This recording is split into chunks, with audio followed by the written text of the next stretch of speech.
महानगर अमरावती में 5 जिले का नियंत्रित करने वाला वैध मापन शास्त्र विभाग का कार्यालय स्थापित है तथा जिले का कार्यालय बडाली रोड पर स्थापित है। विभाग के सह नियंत्रक वैध मापन शास्त्र के श्री C.K. बागल साहब ने VCN से दिल खुलास बातचीत करते विभाग के कार्य पद्धति की जानकारी दी। समाचार संकलन अशोक भाई जोशी। मी शिवाजी केशवराव बागल, सहनियंत्रक वैधमापनशास्त्र अमरावती विभाग।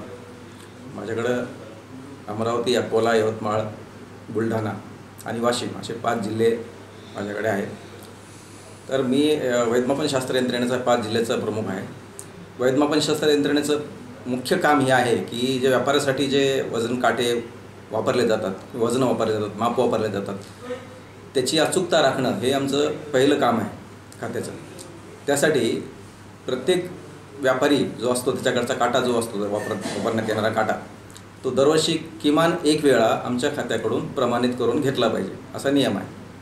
आणि समजा जर त्यात काही बिघाड असेल किंवा काहीतरी त्याचं इंटेन्शनली त्यांनी कमी जास्त केलं असेल तर ते वर्षातून कितीही वेळा त्याचं पडताळणी होऊ शकते। दुसरी गोष्ट, आमच्याकडे एक पॅकेज कम्युनिटी म्हणून ॲक्ट आहे, म्हणजे की ज्या वस्तू पॅकबंद स्वरूपात येतात तर त्याच्यावर काही घोषणा लिहिणं हे कायद्याने बंधनकारक असतं। जसं की त्याचं उत्पादकाचं नाव, त्याच्यामध्ये माल काय आहे, त्याची क्वांटिटी किती आहे, त्याचं वजन किती आहे, माप किती आहे, संख्या किती आहे, त्याची उत्पादनाची तारीख किती आहे, त्याची एक्सपायरी डेट काय आहे, MRP आहे का, MRP inclusive of all taxes, ह्या सगळ्या गोष्टी आवश्यक आहेत। त्याच्याशिवाय समजा त्यात काही तक्रार जर असेल, काही तर कोणाला कंप्लेंट करायची असेल कंपनीकडे, तर तक्रारीसाठी त्यांनी तक्रारीसाठी एक नंबर दिला पाहिजे, त्याला कंझ्युमर केअर नंबर म्हणतो आपण। त्याचा ईमेल ॲड्रेस पण दिला पाहिजे त्यांनी, जेणेकरून त्याला जर तक्रार करायची असेल तर त्यांनी कोणाकडे तक्रार केली पाहिजे हे करण्यासाठी त्यांनी हे सगळ्या घोषणा त्याच्यावर केल्या पाहिजे। याच्यामधलं कुठलंही जर कमी असेल तर आमच्या खात्याकडून त्याच्यावर कार्यवाही केली जाते। आमच्या तपासण्या रेग्युलर होत असतात, त्यानुसार कार्यवाही केली जाते। दुसरी गोष्ट अशी की समजा MRP एक विशिष्ट आहे, 20 रुपये MRP आहे, परंतु तो 20 रुपयापेक्षा 21 रुपये 25 रुपये असं जर काही घेतलं त्याने तर ते सुद्धा कायद्याने गुन्हा आहे। तिथं आम्ही त्याच्यावर अशा केसेस करत असतो।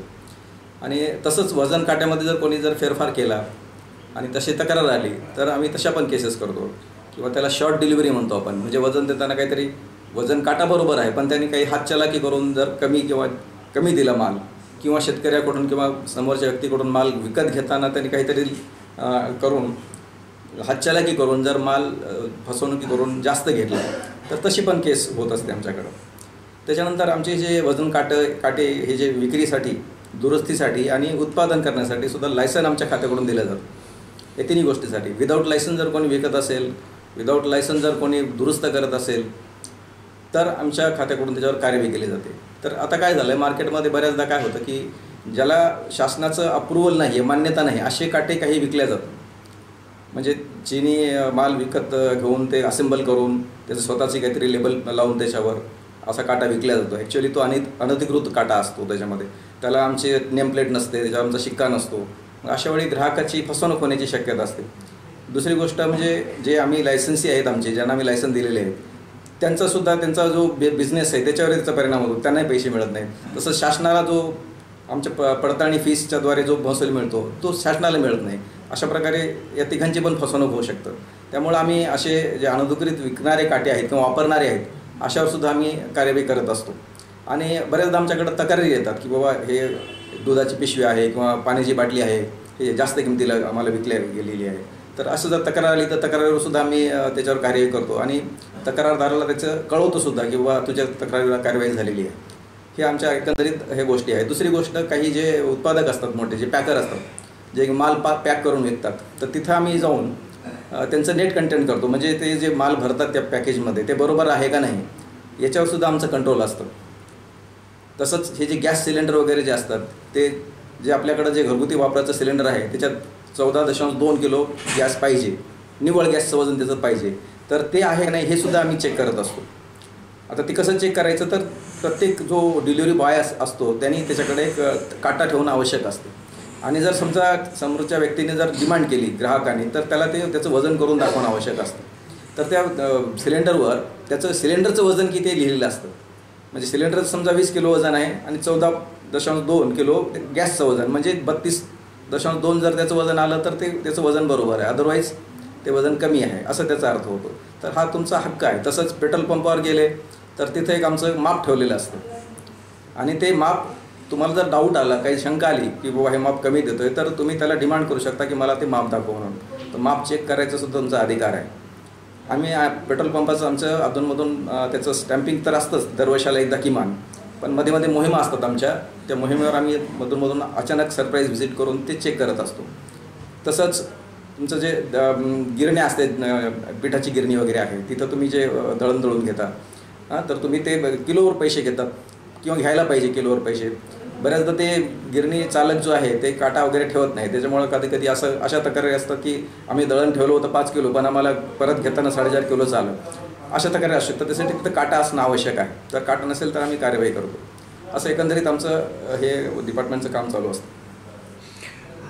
आदरणीय बागल जी, आपने नियम तो बहुत बता दिए, लेकिन इसका इम्प्लीमेंटेशन होते हमने नहीं देखा है.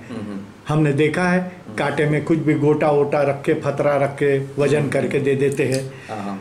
ऐसी अनेक चीजें हैं. नहीं सर, इसमें प्रॉब्लम ऐसा है. हाँ, तो इसके लिए क्या किया जा सकता है, या आपकी कोई ऐसी टीम है क्या? शिकायत करने पर आएंगे वो बात अलग है, ऐसी आपकी एक टीम होना चाहिए जिसने सरप्राइज जाकर ढूंढ कर खुद काम करना चाहिए. सर, इसमें ऐसा प्रॉब्लम है, अभी हमारे जो इंस्पेक्टर है ना, कि उसके पास एरिया बहुत बड़ा रहता है.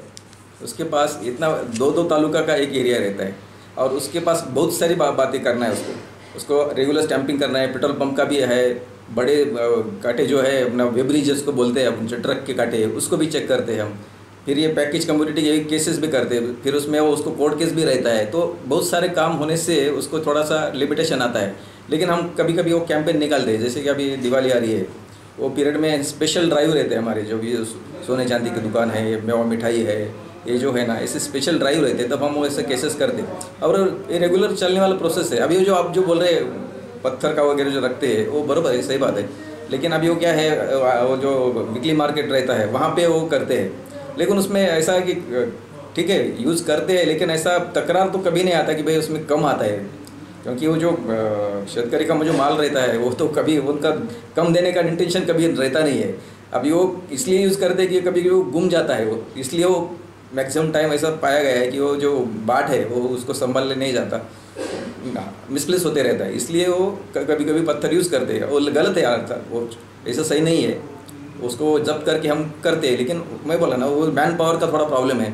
अभी जो रिटायरमेंट होते जा रहा है और नया लोग भर्ती नहीं हो रही है, तो इसलिए वो स्टाफ कम पड़ जाता है. तो इसलिए थोड़ा सा ये होता है. लेकिन कभी आप बोलिए तो हम कोई ड्राइव निकाल सकते हैं, ऐसा कोई प्रॉब्लम नहीं है. आपके पास में शिकायत करना हो किसी, तो कैसे की जा सकती है, इसकी जानकारी दीजिए. शिकायत करना हो तो हमारे जो तालुका में ऑफिस है वहाँ भी शिकायत कर सकते हैं. हमारा डिस्ट्रिक्ट ऑफिस है, ये रीजन का ऑफिस है, वहाँ भी कर सकते हैं.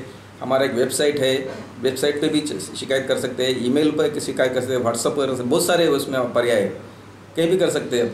ऐसा कोई लिमिटेशन नहीं है. उसको लिखित भी कर सकते हैं, तोंडी भी कर सकते हैं, फ़ोन पे भी कर सकते हैं शिकायत, उसका दखल लिया जाता है. इसका कोई प्रॉब्लम नहीं. और ये शिकायतें गुप्त रखी जाती है, क्योंकि नाम मालूम पड़े तो नाराज़गी हो जाती. नहीं, कभी कभी होता है, कभी वो बोलते हैं, जो कंप्लेंट रहता है कि बोलते मेरा नाम नहीं बोलने का, ठीक है, फिर भी वो उसका दखल लिया जाता है. अगर कोई कंप्लेनेंट उसका नाम और नंबर देता है तो उसके वो जो करने के बाद, उसकी कार्रवाई होने के बाद उसको उसका रिपोर्ट दिया जाता है कि उसमें क्या हुआ है, फीडबैक दिया जाता है उसको कि भाई ऐसा ऐसा है, ये हमने यहाँ जाके उसके केस किया है, ऐसा उनको वो बताया जाता है उसको. आमतौर पर देखा जाता है कि दुकानदार माल तो बेच देता है लेकिन बिल नहीं देता. नहीं, इसके लिए क्या कार्रवाई हो? बिल का तो हमारे इसमें नहीं आता है सर. वो थोड़ा सा GST वगैरह उधर जाना पड़ेगा आपको, क्योंकि बिल देना हमारे इसमें परव्यू में नहीं आता है. वो प्रॉब्लम ये है, तो हम इंसिस्ट नहीं कर सकते. अभी वही वो जो ओवर चार्जिंग का केसेस कम हम करते हैं ना, तब उससे वही प्रॉब्लम आता है. अगर समझो 20 रुपये का वस्तु समझो 25 में बेचा उसने, और उसको बोला कि भाई मेरे को बिल चाहिए, तो नहीं देगा, नहीं दिया तो भी 20 का देगा, बराबर ना. तो इसलिए फिर हमको क्या करना पड़ता है, हम जाके फिर वो 2 पंच लेके जाते हैं, उसके सामने फिर बोलते कि पंचनामा बनाते कि भाई उसने वो किया. अदरवाइज वो प्रूव नहीं होगा ना. अगर वो केस कोर्ट में गया तो उसने ओवर चार्जिंग किया, इसलिए प्रूफ तो चाहिए ना. प्रूव कैसा करेंगे ज़्यादा कीमत से बेचा, इसलिए वो बिल नहीं देते. वो प्रॉब्लम में आता है, कभी हमको भी आता है प्रॉब्लम. आपसे संपर्क करने के लिए आपका व्यक्तिगत व्हाट्सएप नंबर दीजिए. 8850 8850 66 66 32 32 39. 39